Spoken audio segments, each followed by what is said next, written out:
작년 말부터 서울, 경기, 인천에 경매로 나온 아파트들을 소개해드렸습니다. 영상을 만들고 있는 2023년 1월 24일 현재 그 결과가 어떻게 됐는지 빠르게 정리해서 보여드리겠습니다. 총 13개 단지 중에서 일정이 변경된 3건을 제외한 10건이 모두 이번에 낙찰이 되었습니다. 과연 수도권 아파트들이 얼마에 낙찰되고 있는지, 비슷한 가격이나 더 싼 가격으로 낙찰받을 기회가 있을지, 이 영상 하나만으로 최근 수도권 아파트의 경매시장 분위기를 한 번에 느끼실 수 있을 거라 생각합니다. 먼저 인천입니다. 첫 번째 물건으로 소개했던 인천 남동구 만수동에 있는 만수주공 아파트입니다. 2억 4천만 원으로 경매를 시작해서 아무도 입찰하지 않고 시간이 흘렀습니다. 결국 3차까지 유찰이 됐고 12월 5일 4차 기일이 진행됐습니다. 영상에서 소개해드린 시점은 4차 기일 이틀 전인 12월 3일이었습니다. 어떻게 됐을까요? 총 5명이 입찰했고 1억 4천만 원을 적어낸 사람이 낙찰을 받았습니다. 2등 입찰가는 1억 2,772만 원이었습니다. 현재 네이버 부동산에 나와 있는 가장 싼 매물은 1억 6천만 원이었습니다. 전세 최저가는 7,500만 원, 월세 매물은 없었습니다. 낙찰받은 사람은 지난주 1월 17일 1억 4천만 원을 납부했고 그렇게 매각이 완료되었습니다. 낙찰가율은 58.33%입니다. 입찰가를 정할 때 가장 쉬운 방법으로 월세 매물을 가지고 역산하는 방법을 소개한 적이 있는데요. 잘 이해가 안 된다는 질문 댓글이 있어서 이번에는 낙찰된 가격을 놓고 역산이 아닌 순차로 설명드리겠습니다. 왜 이런 계산이 나왔는지 이해가 되실 겁니다. 1억 4천만 원의 낙찰을 받았다면 이 중 70%를 대출을 받는다고 하겠습니다. 이 물건으로 받을 수 있는 대출은 9,800만 원이 되는 겁니다. 금리 5%로 이 9,800만 원을 대출받았다고 가정하면 연간 내야 할 이자는 490만 원입니다. 월 이자는 12개월로 나눈 40만 8천 원이 될 겁니다. 즉, 이 아파트의 가격이 내려가더라도 손해가 나지 않으려면 월세 41만 원 이상을 꾸준히 받을 수 있어야 합니다. 능력이 된다면 대출을 금리 5% 이하로 받을 수 있어도 좋습니다. 그런데 이 아파트의 월세 매물이 지금 없어서 지난 시세를 확인해 봤습니다. 늘 말씀드리지만 최저가 월세 매물과 지난 실거래를 같이 봐야 합니다. 이전에 월세가 얼마에 거래됐는지가 중요한 게 아니라 내가 얼마의 월세를 놓을 수 있는지에 초점을 맞춰야 합니다. 보증금 500만 원에 월세 40에서 45만 원, 최근 거래된 월세 2건은 보증금 500만 원에 월세 35만 원, 45만 원이었습니다. 따라서 월세 40만 원의 세입자를 구한다고 했을 때 12개월간 월세 480만 원에서 금리 5%로 나눈 9,600만 원, 다시 70%로 나눈 1억 3,700만 원, 보증금 500만 원을 더해 1억 4,200만 원으로 낙찰된 가격과 크게 차이나지 않는 계산이 나오게 되는 겁니다. 나머지 소개할 단지들도 이렇게 월세 시세를 가지고 내가 받을 수 있는 대출 금리를 적용해서 입찰가를 산정해보면 경매로 아파트를 낙찰받는데 감도를 높이실 수 있을 겁니다. 영상 마지막에는 이 계산식으로 실제 낙찰받을 수 있는 단지가 있었는지 그 목록을 정리한 자료를 보여드리겠습니다.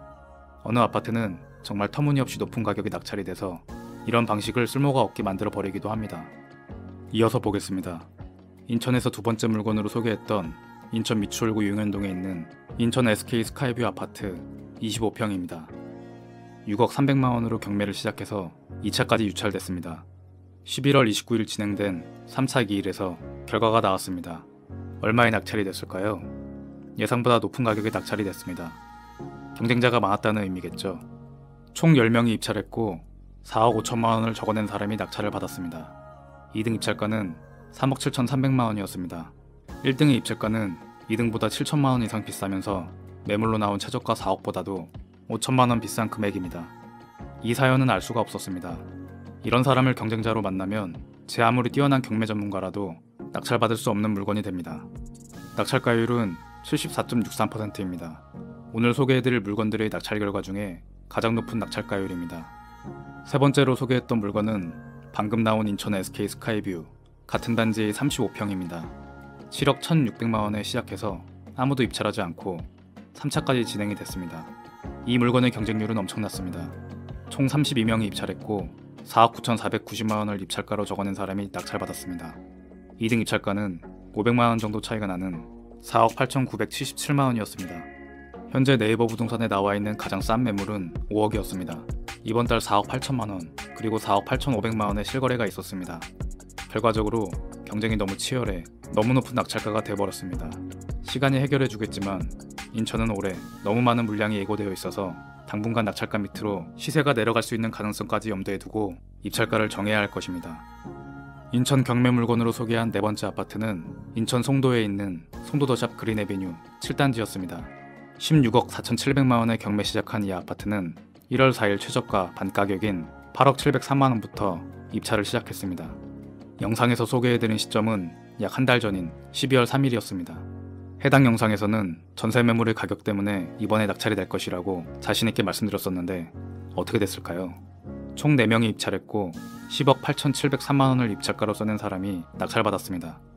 2등은 1억 정도 차이 나는 9억 8,100만원이었습니다. 이번에 낙찰된 물건은 49평, 내부 구조는 이렇게 생겼었습니다. 현재 네이버 부동산에 나와있는 가장 싼 매물은 13억 5천만원이었습니다. 전세는 한 달 전보다 5천만원 내려간 7억 5천만원, 월세 매물은 보증금 8천만원에 월세 350만원입니다. 제 영상을 꾸준히 보신 분들은 아시겠지만 경매 입찰가를 월세 매물로 역산하는 방식은 요즘 같은 월세 강세의 시기에 30평대가 유효할 거라고 바운더리를 정해드렸었습니다. 수요층이 두터워 거래가 많고 따라서 일정한 시세가 형성되기 때문인데요. 이 물건은 수요가 적은 대형 평수라 계산식을 적용하면 너무 낮은 입찰가가 돼버리니 참고하시면 좋겠습니다. 낙찰가율은 66%로 매각이 되었습니다. 이렇게 지난 인천 영상에서 소개한 경매 물건 4건이 모두 낙찰이 되었습니다. 다음은 사람들이 가장 관심이 많은 서울로 가보겠습니다. 서울은 영상 2번에 걸쳐 여러 경매 물건들을 소개해드렸습니다. 현재까지 총 4건의 경매 물건의 결과가 나왔고 확실히 다른 지역에 비해 경쟁이 치열했습니다. 낙찰가율도 높았습니다. 수도권 여러 물건에 두루 관심이 있는 분들은 이런 지역별 차이도 고려하면 좋습니다. 서울에서 가장 싼 30평대 아파트, 영상에서 소개했던 서울 도봉구 쌍문동의 한양아파트 30평입니다. 영상에서 소개한 시점은 1월 8일이었습니다. 6억 7천만원으로 경매 시작된 이 아파트가 2차까지 유찰돼서 3차 4억 2,880만원에 입찰을 시작한다라고 소개해드렸었습니다. 그 당시 이 아파트를 소개하면서 저도 얼마에 낙찰이 될지 궁금해했었는데요. 총 6명이 입찰을 했습니다. 결과는 1등이 4억 5,910만원으로 낙찰을 받았습니다. 2등은 700만원 정도 차이 나는 4억 5,211만원이었습니다. 4억 5,910만원. 과연 잘 받은 걸까요? 현재 네이버 부동산에 나와있는 가장 싼 매물은 5억 3천만원이었습니다. 이 아파트도 최근 거래된 보증금 9천만원에 월세 105만원을 역산하면 입찰가 상한이 4억 5천만원이 나오는데 큰 차이는 아니었네요. 낙찰받은 사람은 꽤나 만족스러워했을 것 같습니다. 앞으로 더 떨어질 텐데 뭐가 만족스럽냐고요? 더 떨어져도 괜찮습니다. 낙찰받은 물건은 당장 나와있는 월세 매물이 한 건도 없습니다. 현장에서 확인해봐야 정확하겠지만 입찰한 사람들은 그 정도는 충분히 조사하고도 남았을 겁니다. 월세 매물이 없기 때문에 세입자를 오래 기다리지 않아도 됩니다. 그리고 이전 시세보다 좀 더 높은 월세를 받을 수도 있습니다. 따라서 앞으로 시장이 안 좋아 가격이 더 내려가더라도 월세로 이자를 충당하면서 보유할 수 있는 가격대로 낙찰을 받은 셈입니다. 금리를 더 낮춰 받을 수 있거나 더 높은 월세를 받을 수 있다면 수익도 생기게 되는 거죠. 이렇게 경매 물건들을 두루 살피다 보면 종종 낙찰이 잘 된 사례를 만날 수 있습니다. 이런 사례들을 자주 접하고 공부해야 경매에 대한 진입 장벽이 한층 더 낮아질 수 있습니다. 어차피 경매는 전문가의 영역이잖아. 나는 낙찰받을 수 없어. 라고 배제한다면 저는 노라고 대답하고 싶습니다. 여러분들이 아는 경매 전문가, 전업 투자자들이 경매로 수익을 내기가 가장 어려운 게 상품성 좋은 아파트입니다. 실거주 경쟁자들이 비용을 감당하고 뛰어들면 투자자들은 가격 싸움에서 이겨낼 재간이 없기 때문입니다.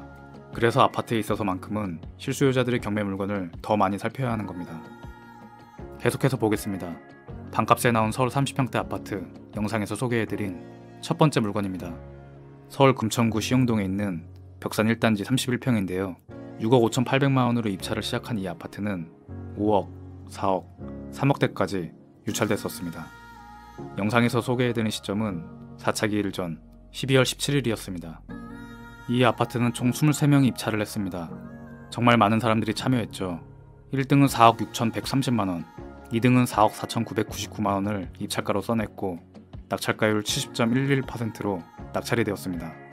현재 네이버 부동산에 나와있는 가장 싼 매물은 5억 1천만원, 전세는 3억 2천만원입니다. 서울 두 번째 물건은 서울 은평구 역천동에 있는 뉴캐슬 아파트였습니다. 8억 1,700만원으로 시작한 경매는 3차 5억 2,288만원까지 아무도 입찰하지 않았습니다. 이때 영상에서 소개해드리면서 즉시 대파라 차익을 생각하기에는 무리가 있다고 말씀드렸었습니다. 거래량 때문이었죠. 어쨌든 1월 10일 18명이나 입찰을 했고 최고가인 5억 249만 9천원에 낙찰이 됐습니다. 2등은 4억 9천만원이었죠. 현재 네이버 부동산에 나와있는 가장 싼 매물은 8억 5천만원, 전세 최저가 매물은 5억 5천만원이었습니다. 영상에서 소개할 때 나홀로 아파트이기는 하지만 실거주하기에 나쁘지는 않다라고 말씀드렸던 기억이 납니다. 누군가는 저금액으로 낙찰받는 것이 비싸다고 생각할 수 있지만 낙찰받은 사람이 이곳에 실거주를 해야 할 사람이고 내부는 47평이 넓고 쾌적한 공간, 그것도 서울에서 내 집 마련의 목적을 달성한 것이라면 만족도가 컸으리라 생각합니다. 다음은 서울 세 번째 물건인 신림 현대아파트 40평입니다. 여의도로 가는 신림선 서울대 벤처타운역을 도보권에 두고 있는 단지였죠. 12억 6,200만원으로 시작한 경매 입찰가가 6억 4,614만원까지 내려와서 많은 분들이 관심있게 보고 댓글도 많이 달렸던 단지였습니다. 이 아파트는 얼마에 낙찰이 됐을까요? 총 18명이 입찰을 해서 1등이 8억 6,100만원에 낙찰을 받았습니다. 최저가랑 비교하면 비싸게 낙찰받은 거 아닌가? 라고 생각할 수 있습니다. 하지만 여의도를 지하철 18분 만에 갈 수 있는 위치 중에 40평대를 8억대에 매수할 수 있는 곳은 몇몇 나홀로 아파트를 제외하면 서울에 거의 없다고 할 수 있습니다. 실거주로 매수를 고려한다면 네이버 최저가 매물보다는 훨씬 좋은 선택인 건 분명해 보입니다. 이렇게 서울 아파트들의 낙찰 사례를 봤고 다음 경기도입니다. 먼저 경기도 의정부시 밀락동에 있는 송산푸르지오 32평입니다. 이 아파트는 5억 4천만원부터 시작해 2억 6,460만원까지 내려왔었습니다. 크리스마스 날 업로드된 영상에서 소개드렸었습니다. 지난주 있었던 경매 결과는 어땠을까요? 무려 34명이 입찰을 해서 1등 3억 5,109만원에 낙찰이 되었습니다. 2등은 300만원 정도 차이나는 3억 4,777만원이었습니다. 네이버 부동산에 현재 나와있는 최저가 매물은 4억입니다. 최근 실거래가는 3억 8천만원, 두 건이었습니다. 34명이나 입찰을 했어도 가장 높은 입찰가를 써낸 사람이 현재 최저가 매물보다 5천만원, 실거래가보다 3천만원이 낮은 가격으로 낙찰받을 수 있었습니다. 이런 게 경매의 매력이라고 할 수 있습니다. 낙찰가율은 65%입니다. 다음은 경기도 수원시 권성구 당수동에 있는 서수원 2차 쌍용 스윗닷홈 33평입니다. 이 아파트는 5억에 입찰을 시작했었고 지난주 2억 4,500만원으로 3차 기일이 있었습니다. 결국 8명이 입찰해서 가장 높은 금액을 써낸 사람이 3억 2,750만원에 낙찰을 받았습니다. 2등은 4천만원 차이 나는 2억 8,539만원이었습니다. 네이버 부동산에 현재 나와있는 최저가 매물은 4억 1천만원입니다. 그런데 최근 실거래가는 2억 9,950만원으로 지금 낙찰된 가격보다도 2,800만원이나 낮습니다. 직거래도 아니었고요. 이 물건은 낙찰받은 사람이 입찰하면서 수익이나 손해를 감안했다기보다는 철저히 낙찰을 목표로 하지 않았었나라는 생각이 듭니다. 가장 최근에 거래된 월세 거래로 역산해보니 저희 입찰가 상한은 2억 5,757만원. 만약 실제로 입찰을 했다면 낙찰받을 수 없었겠지만 이 아파트는 제가 실거주할 만한 위치가 아니어서 철저히 수익만 생각하고 입찰을 했을 것이고 저 낙찰가라면 차라리 폐차라는 편이 나을 것입니다. 운 좋게 낙찰이 되면 그것도 좋고요. 끝으로 오늘 소개해드린 단지들의 월세 매물을 가지고 대출금리 5%를 역산해본 입찰가들을 비교한 자료입니다. 낙찰된 가격에 비해 터무니없이 낮은 입찰가도 있었고 아슬아슬하게 폐차한 입찰가도 있었습니다. 이 아파트들 뿐만 아니라 앞으로 경매로 나올 아파트 중에서 내가 실거주할 수 있는 단지가 있다면 좀 더 철저한 시세조사와 비용 계산을 통해서 스스로에게 맞는 기회를 꼭 잡으실 수 있길 바랍니다. 이렇게 표로 정리해두면 나 스스로를 위한 어디에도 없는 데이터가 됩니다. 저도 영상을 통해 계속해서 도움드릴 수 있는 부분 공유하겠습니다. 오늘도 긴 영상 끝까지 함께 해주셔서 감사합니다. 아파트 서처였습니다.